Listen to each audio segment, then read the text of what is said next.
Françaises, Français, mes chers compatriotes de l'Hexagone et des Outre-mer, fidèle à une tradition qui nous est chère, je suis heureux de vous présenter tous mes vœux pour l'année qui s'ouvre. L'année 2018 ne nous a pas épargnés en émotions intenses de toute nature. La France a connu de grands moments, des victoires sportives, de grands événements culturels, la célébration du centenaire de l'armistice de 1918, et j'ai porté à cette occasion la voix de la France pour la paix. Le Premier ministre, avec son gouvernement et le Parlement, en 2018, ont fait beaucoup pour le pays. Je ne vais pas ici tout énumérer, mais nombre de transformations qu'on pensait jusqu'alors impossibles, comme celle du travail ou des chemins de fer, ont été menées à bien. Ils ont lancé une action forte pour notre école, nos universités, l'apprentissage et l'alternance, l'attractivité de notre pays. Ils ont posé les bases d'une stratégie ambitieuse pour améliorer l'organisation de nos hôpitaux, nos cliniques et nos médecins, pour lutter contre le réchauffement climatique, éradiquer la grande pauvreté et permettre à nos concitoyens en situation de handicap de trouver leur place dans la société.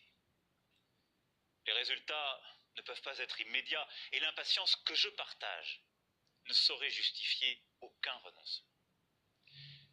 Le gouvernement, dans les prochains mois, devra poursuivre ce travail pour ancrer nombre de ces réformes dans notre quotidien, mais aussi pour changer en profondeur les règles de l'indemnisation du chômage, afin d'inciter davantage à reprendre le travail, l'organisation du secteur public pour le rendre plus efficace, et notre système de retraite pour le rendre plus juste, au fond, pour bâtir les nouvelles sécurités du XXIe siècle. Mais nous avons aussi vécu de grands déchirements, et une colère a éclaté qui venait de loin.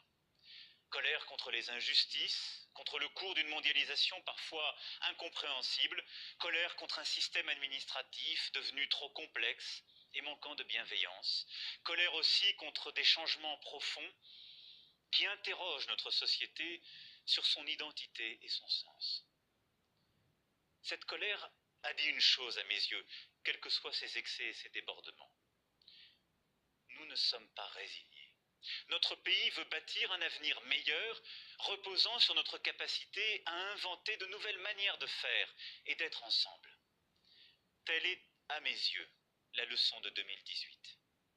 Nous voulons changer les choses pour vivre mieux, défendre nos idéaux. Nous voulons innover sur le plan démocratique, social, politique, économique et environnemental pour cela.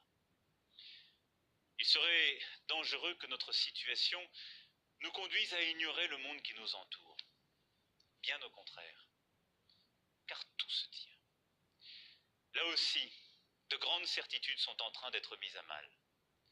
L'ordre international, bâti en 1945, est remis en cause par de nouvelles puissances et malmené par certains de nos alliés. Partout en Europe montent les partis extrémistes, tandis que les interventions de puissances étrangères étatiques et privées se multiplient. Les grandes migrations nous inquiètent et sont instrumentalisées par les démagogues, alors même qu'il nous faut bâtir aujourd'hui de nouvelles réponses à ce phénomène qui ne cessera pas demain, compte tenu de la démographie mondiale. Les luttes contre le réchauffement climatique et pour la biodiversité sont plus nécessaires que jamais, mais se trouvent entravées. Nous surmonterons ensemble les égoïsmes nationaux, les intérêts particuliers et les obscurantismes. Le terrorisme islamiste continue aussi de sévir. Il change et sur tous les continents se déploie. Il y a quelques semaines à Strasbourg, il a encore frappé, comme il avait frappé à Trèbes et Paris durant l'année qui s'achève. Enfin, des changements technologiques profonds, au premier rang desquels l'intelligence artificielle, transforment rapidement notre manière de nous soigner, nous déplacer, nous former, produire. Vous le voyez. Nous sommes en train de vivre plusieurs bouleversements inédits. Le capitalisme ultralibéral et financier, trop souvent guidé par le court terme et l'avidité de quelques-uns, va vers sa fin. Notre malaise dans la civilisation occidentale et la crise de notre rêve européen sont là. Alors faut-il pour autant s'en désespérer? Je ne le crois pas. C'est un défi immense. Et tout cela est évidemment lié avec le malaise que vit notre pays.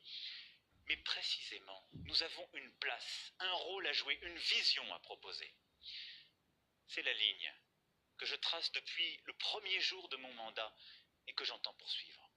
C'est remettre l'homme au cœur de ce projet contemporain. Cela suppose beaucoup de constance et de détermination.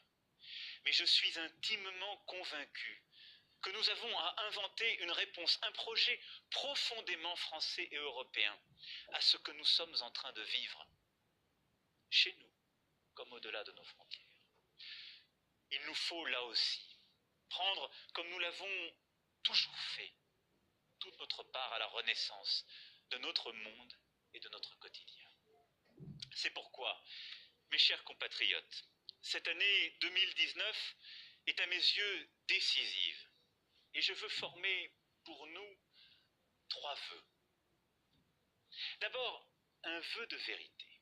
Oui, nous souhaiter en 2019 de ne pas oublier qu'on ne bâtit rien sur des mensonges ou des ambiguïtés.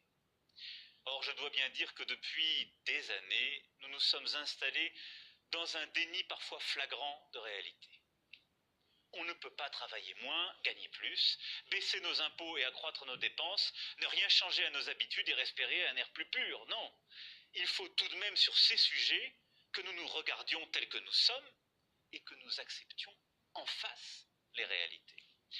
Nous vivons dans l'une des plus grandes économies du monde. Nos infrastructures sont parmi les meilleures au monde. On ne paye pas, ou presque, la scolarité de nos enfants. On se soigne à un coût parmi les plus faibles des pays développés pour avoir accès à des médecins d'excellence. Nous dépensons le fonctionnement et en investissement pour notre sphère publique plus que la moitié de ce que nous produisons chaque année. Alors, cessons de nous déconsidérer ou de faire croire que la France serait un pays où les solidarités n'existent pas, où il faudrait dépenser toujours davantage. Nous pouvons faire mieux et nous devons faire mieux. Nous assurer que nos services publics restent présents partout où nous en avons besoin, que les médecins s'installent où il en manque, dans certaines campagnes ou dans des villes ou des quartiers où il n'y en a plus. Qu'on puisse avoir le téléphone portable ou Internet partout où on vit et travaille. Et surtout, qu'on puisse vivre en sécurité et tranquillité partout. J'y veillerai personnellement et chaque jour. Le débat national qui s'ouvre doit nous permettre de parler vrai. Et je vous écrirai dans quelques jours pour vous en préciser les attentes. Mais parler vrai, c'est parler de la réalité. Le vœu de vérité, c'est aussi celui qui doit nous conduire, afin de demeurer une démocratie robuste, à mieux nous protéger des fausses informations, des manipulations et des intoxications. On peut débattre de tout, mais débattre du faux peut nous égarer, surtout lorsque c'est sous l'impulsion d'intérêts particuliers. À l'heure des réseaux sociaux, du culte de l'immédiateté et de l'image, du commentaire permanent, il est indispensable de rebâtir une confiance démocratique dans la vérité de l'information, reposant sur des règles de transparence et d'éthique. Ce vœu de vérité, c'est au fond un vœu pour tous d'écoute, de dialogue, d'humilité. Il n'y a pas une vérité, je crois même que chacun d'entre nous commence à se fourvoyer dans l'erreur quand nous affirmons les choses sans dialoguer, sans les confronter au réel, aux arguments des autres. Alors débattons, car de là peut naître une action utile et qui nous unit. Mon deuxième vœu pour 2019 est un vœu de dignité. Je suis profondément convaincu que chaque citoyen est nécessaire pour le projet de la nation. Nombre de nos concitoyens ne se sentent pas respectés, considérés. Ils sentent leur vie comme empêchée. Je pense aux mères de famille, élevant seuls leurs enfants et ne parvenant pas à finir le mois. Je pense à nos agriculteurs, qui ne veulent que vivre dignement de leur travail, ou à nos retraités modestes, qui aident encore leurs enfants et ont à charge leurs parents. Nous avons commencé à leur apporter des réponses, et je sais leur impatience légitime, mais il faudra aller plus loin. Cela implique de permettre à chacun, quel que soit son quartier, quelle que soit sa famille, de pouvoir accéder à une meilleure éducation, grâce à celle-ci de pouvoir accéder à un travail pour construire sa vie et celle de sa famille. Cela suppose d'assurer à chacun les droits dans la société et attendre de lui les devoirs qui sont les siens. Cela, nous avons commencé de le rétablir, mais c'est notre responsabilité à tous. Et cela passe par le respect, le sens de l'effort et du travail. Cela suppose aussi de lutter contre les intérêts profonds qui parfois bloquent notre société et notre État, qui ne reconnaissent pas suffisamment le mérite ou qui enferment trop de nos concitoyens dans des cases. Notre dignité de citoyen exige que chacun se sente pleinement acteur de la vie de la nation, de ses grandes décisions, à travers ses représentants ou directement. Nous devons, grâce au débat qui a commencé, redonner toute sa vitalité à notre démocratie. J'aurai sur ce sujet des décisions à prendre, car d'évidence, nos institutions doivent continuer à évoluer. Mais la dignité, mes chers compatriotes, c'est aussi le respect de chacun. Et je dois le dire, j'ai vu ces derniers temps des choses impensables et entendu l'inacceptable. Nous ne vivons libres dans notre pays que parce que des générations qui nous ont précédés se sont battues pour ne subir ni le despotisme ni aucune tyrannie. Et cette liberté, elle requiert un ordre républicain. Elle exige le respect de chacun et de toutes les opinions. Que certains prennent pour prétexte de parler au nom du peuple, mais lequel, d'où, comment, et n'étant en fait que les porte-voix d'une foule haineuse, s'en prennent aux élus, aux forces de l'ordre, aux journalistes, aux juifs, aux étrangers, aux homosexuels, c'est tout simplement la négation de la France. Le peuple est souverain. Il s'exprime lors des élections. Il y choisit des représentants qui font la loi. Précisément parce que nous sommes un État de droit. L'ordre républicain sera assuré sans complaisance, car j'attends de chacun ce respect indispensable à la vie en société. Je veux avoir un mot précisément pour tous ceux qui, au quotidien, permettent à notre République d'œuvrer à la plus grande dignité de chacun. Nos militaires, qui ce soir encore sont pour nombre d'entre eux à des milliers de kilomètres de leur famille, nos pompiers, nos gendarmes, nos policiers, nos personnels soignants, les élus de la République, les engagés bénévoles des associations, tous ceux qui tissent le lien de la nation, œuvrent à la fraternité quotidienne et qui, ce soir, je le sais, sont aux côtés des plus vulnérables, des plus fragiles, auxquels je pense tout particulièrement. Enfin, je veux former un troisième et dernier vœu, un vœu d'espoir. Espoir en nous-mêmes comme peuple, espoir en notre avenir commun, espoir en notre Europe. Je crois que nous avons en nous une énergie salutaire si nous savons retrouver confiance en nous-mêmes et entre nous. Je crois que la France porte en elle un projet inédit, un projet d'éducation de chacun, une culture forte qui nous unit, un projet de construction d'une écologie industrielle, d'une société aux solidarités nouvelles et au service des personnes. Et derrière cela, ce que nous voulons profondément, c'est retrouver la maîtrise de notre quotidien et de notre destin, ne plus subir. C'est cela qui doit guider nos choix pour le pays et les grandes décisions pour l'année à venir. C'est aussi cela qui doit guider le projet européen renouvelé que je vous proposerai dans les prochaines semaines.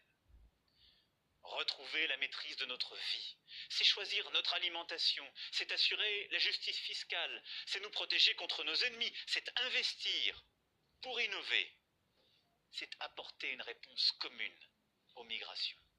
Je crois très profondément dans cette Europe qui peut mieux protéger les peuples et nous redonner espoir. Au mois de mai prochain, nous aurons à nous exprimer sur ce choix européen ô combien important. Nous voulons en finir avec le sentiment d'impuissance à tous les niveaux. C'est une tâche d'une ampleur inédite, mais elle est à notre portée. Je nous en sais capable. Et c'est là que réside cet espoir pour 2019.